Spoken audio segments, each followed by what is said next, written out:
ल आउनुहोस् है त भगवान्लाई धन्यवाद दिँदै आजको दिनको सुरुवात गरौँ। मेरो छोरी चाहिँ बिहान म उठेपछि यसै गरी उठेर बस्छिन् दिनकै। अनि आजको बिहानको मौसम चाहिँ हेर्नु अलि बादल बादल जस्तो थियो आकाशमा, तर गर्मी चाहिँ यति धेरै भइरहेको थियो कि। अनि त्यतिकैमा माइत लागेँ, घरको सरसफाइतिर पूजाको लागि फुल टिप्न थालेँ। अनि पूजा गरिओरी भ्याएपछि म यता चिया बसाउन थालेँ। चिया पनि पाक्यो।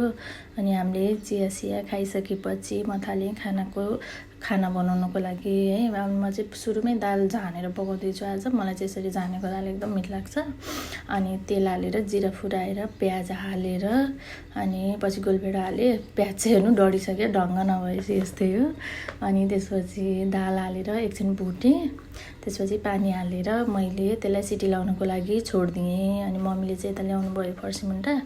अनि म चाहिँ फर्सीमुन्टा केलाइओरी खाना बनाइसकेँ। ल आउनुहोस् है त खानालाई। आजको लागि यति नै, फेरि भेटौँ।